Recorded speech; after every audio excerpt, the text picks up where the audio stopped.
မင်္ဂလာပါရှင်ဒီတစ်ပတ်မှာတော့လေကြောင်းလိုင်းခီးစဉ်နဲ့ခီးသွားကြမယ်ဧည့်သည်အတွက်ခီးထွက်ခွာမယ့်ရက်မှာအာဂျန် flight delay flight cancel ဖြစ်သွားခဲ့ရင်ဘာတွေလုပ်ဆောင်မလဲဆိုတာကိုပြပြပေးသွားမှာဖြစ်ပါရဲ့ရှင်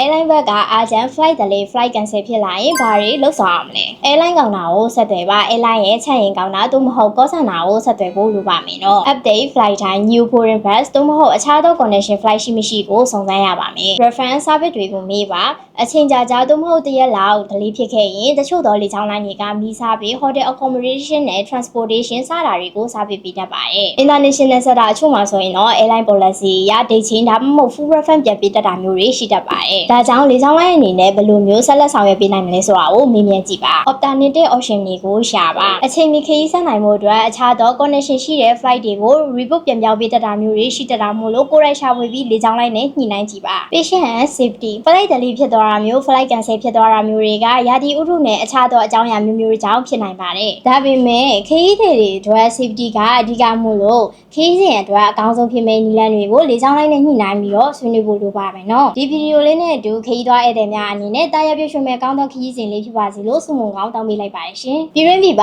လင်းလက်မှတ်တွေတာမကအခြားသောဝန်ဆောင်မှုတွေကို one stop service ပေးနေတဲ့ညီမတို့ရဲ့ Womina Travel ကိုအခုပဲဆက်သွယ်လိုက်တော့နော်ဒီဗီဒီယိုလေးကခရီးသွားဧည့်သည်တွေအတွက် knowledge လေးရရှိသွားမယ်လို့မျှော်လင့်ပါတယ်အခြားသောခရီးသွားများအနေနဲ့လည်း knowledge လေးရရှိသွားအောင်လို့ဒီဗီဒီယိုလေးကို like and share လုပ်ပြီးတော့မျှဝေပေးသွားပါအောင်နော်တာယာပြည့်ရွှင်မဲ့ကောင်းသောခရီးစဉ်လေးဖြစ်ပါစေရှင်